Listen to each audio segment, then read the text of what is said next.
What I'm going to talk about today is more about, how do you begin to understand who you are as an individual, how that affects your behavior, and therefore the relevant consequences for investing. That's really what this is about. Okay. So one of the things, and Mahalakshmi is going to really have a good laugh, and I suspect some of the questions are going to come there, that all of us crave as human beings, and you can deny it as hard as you want, is that we love certainty. Because the idea of knowing, of being certain, is that you're in control. Human beings hate not being in control. In psychology, there's a concept called the illusion of control. Human beings hate that, the idea that they're not in control. And this goes back 3,000 years. So our ancestors, they managed to survive for so long. As Darwin said, this is, the origin of species. They survived because they did some things better.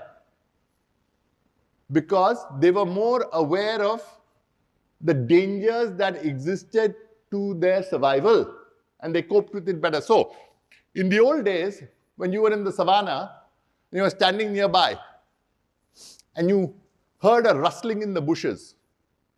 What did you do? You heard that sound, right? The rustling of the bushes. You didn't bother to think. You ran for your life.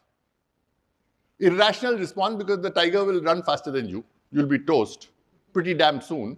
So I don't want to get into the rationality of the response. But it's called the fight and flight response. It's become famous. It's a guy called Yuval Noah Harari spoke at length about this. But the fight and flight response, sadly, is no longer the right response. Why? Because we're 3,000 years ahead of time, the world has changed. And today, you don't have to worry about standing next to a bush that rustles. The threats to your survival are considerably different. But that response persists in human beings. The minute they sense danger, they act. The other great thing about human beings, and I'm one of those, I learned this the really, really hard way. We are pattern-seeking individuals. We see patterns where none exist. Absolutely no pattern. But we love. Arey boss, you ring up the broker. कल बाजार ऊपर क्यों गया यार? Sir वो तेल का दाम कम हो गया ना? यूएस इकोनॉमी थोड़ा उससे सुधर जाएगा. और ये तेल के दाम कम होने से हमारा करंट अकाउंट भी सुधर जाएगा सर. तो शायद उससे फायदा हो अपने को. It's complete, dare I use some impolite term, bullshit. The fact is, no one has a clue. But most of us want to pretend that we know what the future is about. That we can have what is called in psychology cognitive closure. So that we feel we know why the market went up yesterday. That is because of randomness. If you look at the pattern of daily returns over 106 years, and I will acquaint you with that for the United States stock market, you will discover pretty damn soon that it does not follow any pattern except a random pattern. Or someone says they have reduced taxes on individuals. No, they haven't done that, sorry. They've reduced taxes on corporates. My fault, I wish they'd reduce it on individuals. Because I'm suffering right now from that. But they've reduced it on corporates. So, sir, we do discounted cash flow models. So you put it into the discounted cash flow model, it's magical. Right?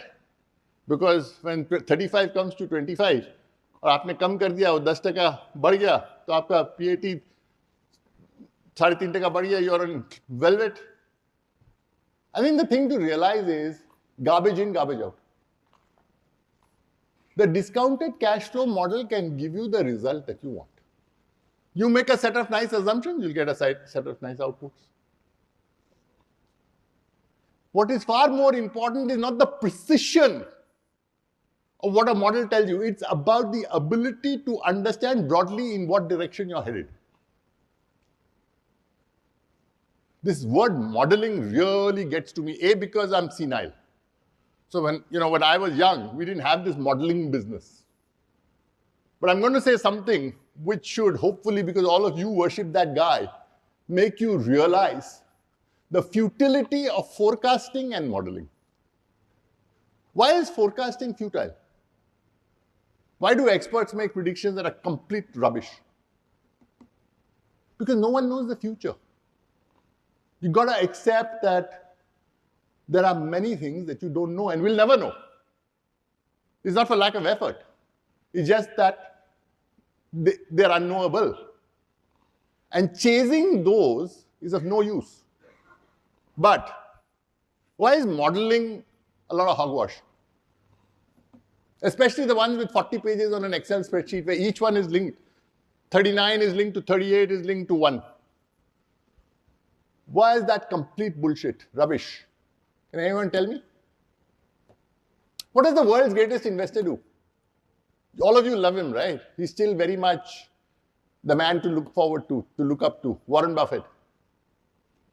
He probably doesn't know how to switch on his laptop.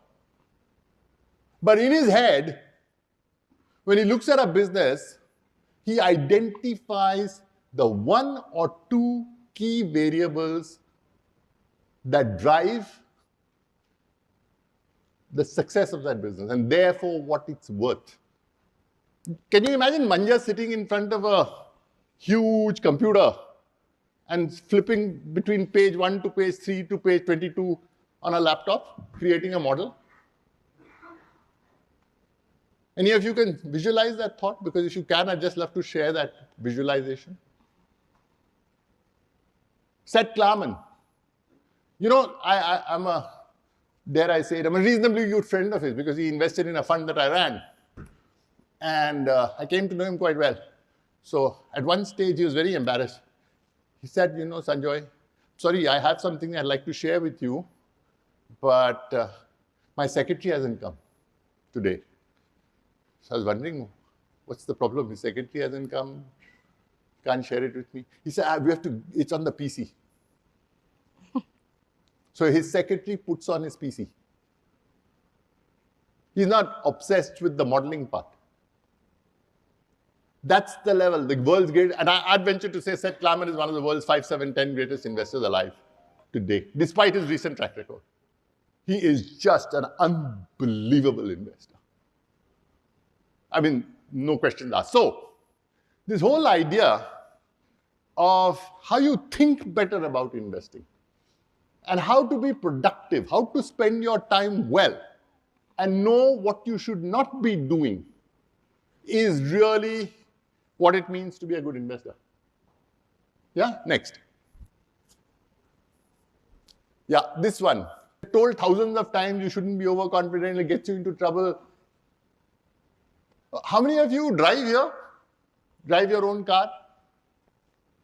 Wow, there are a lot of rich people here, yeah? That's impressive. Okay. Lots of guys don't drive their own cars. Yeah, that is part of it. Okay, how many of you think you're above average drivers? Yeah, Jiten Chawla certainly. I mean, no question. I take that on board. Who else? You guys are such a bloody smart lot. All of you actually think you're above average drivers, but you're not putting your hands up. This is called, in English, gaming the system. Third, fourth, because I'm going to give them second and then third after that. Okay. So, there was an experiment conducted in the United States, not the usual one, where an academic got together and they said, 76% of the guys think they're above average drivers, and by definition, 76% can't be above average. That's fine. There's a much more interesting study. The study was people who had had car accidents and landed up in hospital. So obviously it was a pretty damn serious car accident, right? They had some bad injuries.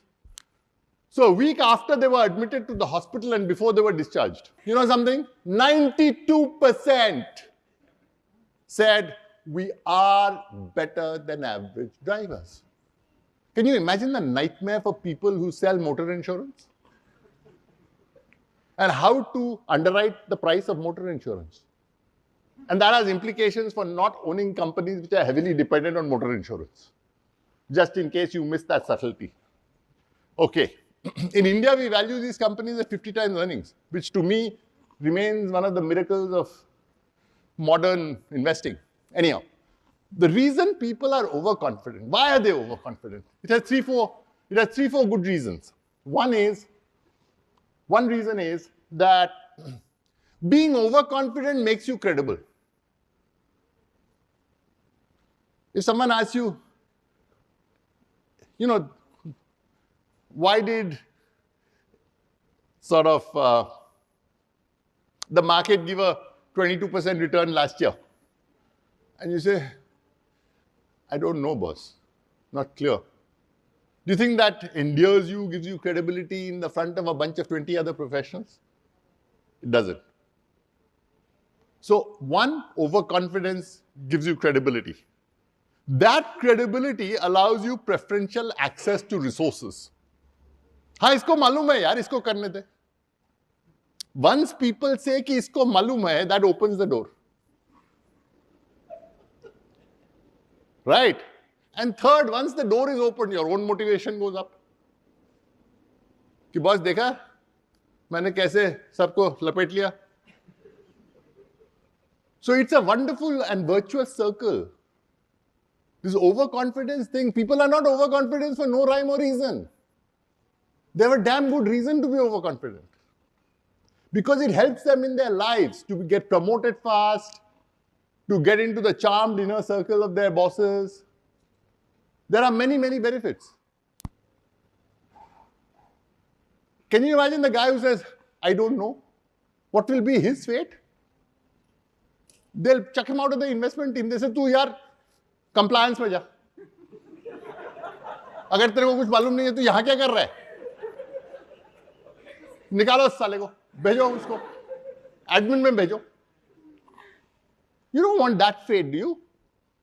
So you got to be overconfident. And therefore, the vast majority of people have subpar investment results. This is a sad, disheartening truth. It's your choice. Whether you want to have better investment results or get ahead in your career. But it's a pretty brutal choice. That's all I want to leave in front of you. There's another one. Oh, I must put this. Oh, I love this one. The illusion of explanatory depth. This is very true of all of you. The whole lot here. Whether you put up your hands or not. This is true of 100% of the audience sitting here, including Sundaram. Okay? So anyone knows what is the illusion of explanatory depth? Okay, the illusion of explanatory depth is best explained by an example. You have a toaster, a pop-up toaster. You put bread inside it. You put it down. Heat. The bread gets toasted. अपने आप ऊपर आ जाता है. You have 2 slices of bread or 3 slices of bread, whatever. So why does the thing, once you put it down, once you push the toaster ka thing down, why does it not come up by itself automatically? The right amount of time. Yeah, a toaster is such a simple thing, yeah. Don't you know how it works? Electromagnet at the bottom of the toaster. The electromagnet attracts the strip that is pulled down. And the ability of the electromagnet to keep that strip down is defined by the strength of the magnet that is used in the toaster. And so a toaster works on the principle of electromagnetic resistance. Bimetallic strip सही है, वहां एक होता है एक strip. तो आपको मैं 6.5 नंबर दिए ना. But it is, everyone thinks a toaster is so bloody simple, yaar. How can I not explain how it works? This is not a rocket. The fact is, all of us are bloody clueless. Most of the time. Pretty darn close to 95% of the time. But we just cannot bring ourselves to accept that we are clueless. The day you can accept, like I have now, to a significant extent, my wife is here in the audience as proof. She'll say, this guy knows he's clueless. So I have living proof of the fact that people know that I'm clueless. But it is a huge reason for the overconfidence. Because it's so simple, yaar. How can you not know it? Okay, we'll move on. Stories are more powerful than facts. How many of you use the word story every day while you invest? The India story? आप सब लोगों को India story तो मालूम है ना? Because इस story के बिना आप कुछ कर नहीं सकते हो. Do you know there's a friend of mine, he's an absolute legend. And the advice he gave to me when I was a broker transformed my life.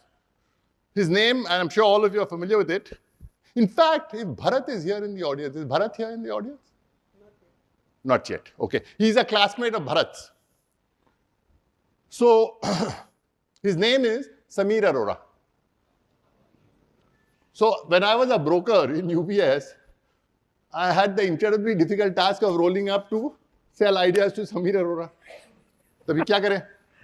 तो कॉफी पिया, काजू खाया, उसके बाद समीर अरोरा मेरे पीछे लग गए. बोले यार, बताओ कुछ यार, जहां पैसे बन सके. तो मैं बोला यार, knowing Samir, you're very hesitant. So I started off, मैं बोला हिंदुस्तान लीवर ये वो आसपास. So Samir was kind to me. He listened to me for about 30 seconds. Then you know what he said? Anyone? None of you have met Samir, obviously, as brokers. He said, boss, number batao ji, number batao. I want you people to tell me the number. Number batao ji. पैसे नंबरों से बनता है. कहानी और number दोनों का मिश्रण. आप लोग तो स्टोरी दे रहे हो. Financialization of savings, ये वो, consumption. The truth is that stories are far more powerful than facts. They're compelling. And it depends. जो आप बनारस से है ना? कौन बनारस से था? हाथ ऊपर कीजिए. हाँ. अरे वाह, पाजी आप बनारस? IIT-BHU? शाबाश. ओके. तो बनारस में, बनारस शहर के बहुत सारे खासियत हैं. But one of them is the weavers of Banaras. And I'm sure most of you have heard Banarasi sari. तो वहां कहानी, अगर आपका जो आपको कहानी बता रहा है ना, अगर उसका वीविंग और टेपेस्ट्री बहुत अच्छा है, तो आप वो बात मान जाओगे. ये कहानी वाली बात है. कैसे आप उसको जमाते हो, what frills you give, वो जो अडॉर्नमेंट है, लेस का थोड़ा, और वो डिजाइन, वो जो पल्लू बोलते हैं ना, पल्लू. लोग पल्लू में मार खा जाते हैं. मैं तो बहुत बार मार खाया हूं. All of you know this story about Steve and Larry, na? One was a librarian, one was very hard. All of you read the books on behavioral finance. You know this story. The question is, at the end of the day, you get carried away by the description of the two individuals. But you don't realize that farmers are about 20 times more likely to be present in a population than librarians. But because you say, "Arey, he's an introvert, he likes books, he's highly educated," you say, Steve is a librarian. Steve is not a librarian. The odds are 20 to 1 against you. But the description that you're given of the guy makes you believe. So, the moral of the story is when you invest, focus on history and what history tells you about the base rate. It's very important but very difficult. Because the story is so compelling. अरे sir जी वहां turn around हो रहा है. मैं नंदी साहब से मिला, वो सब सही काम कर रहा है, पूरा का पूरा सही है वहां sir. So what if the price to book is 5 times already? Who cares? So what if the PE is 50? Sir earning आने वाले हैं सर, आप इतना भी नहीं समझते हो. क्या आप PE की बात कर रहे हो सर? ट्रेलिंग 12 मंथ PE, इससे कोई मतलब ही नहीं है सर. अभी तो अर्निंग्स ट्रिपल होने वाले अगले साल, तो 50-17 हो जाएगा, फिर तो आप खरीदोगे ना. So forget that. Get real. Okay, now let me give you the best example of a wonderful story. How many of you have heard of Theranos? 1, 2, 3, 4, बहुत सारे ज्ञानी विद्वान यहां बैठे हैं इस कमरे में. शाबाश, आपको बधाई. तो Theranos was this company where there was a very intelligent woman. And like all the dreams that all of you have, unfortunately I don't share them, she was from Harvard Business School. सबसे ज्यादा हरामी लोग सबसे अच्छे business school से आते हैं. उनका बुद्धि सबसे तेज चलता है, इसलिए it's not difficult to fathom. Direct cause and effect. जितने हरामी उतने बुद्धिमान. ठीक है ना. तो this lady, her name was Julie, what was her name in there? Holmes, Elizabeth Holmes. Her name was Elizabeth Holmes. So Elizabeth Holmes, she spun a fantastic story. She said, when I was young, I was a little kid, I was very scared to go and give a blood test. And you fall sick, so you need to have blood test. So she said, I have come up with a method by which with just one prick, almost painless, you can carry out all the tests that you need to for modern diagnostics. So she started this. तो दुनिया के सब venture capital investor वहां पहुंच गए. कोई बाकी नहीं रहा. They were falling over themselves. They said this is revolutionary. On the investors list was Rupert Murdoch, Fox, Larry Ellison, Oracle, all in personal capacity. The Walton family. And the board members were even better, who believed it. Henry Kissinger, George Shultz, American Secretary of State, Jim Mattis, Defense Secretary. The great, the good, the powerful, the smart were all either on the board or they were investors. You know where Miss Elizabeth Holmes is now, no? She's cooling her heels in prison, 20-year sentence. It was one of the most elaborate frauds carried out in modern corporate history. The market cap went to 10 billion before it went to zero. And I love this part. The CFO was an Indian. There's a lesson in this, boss. It's a very important lesson.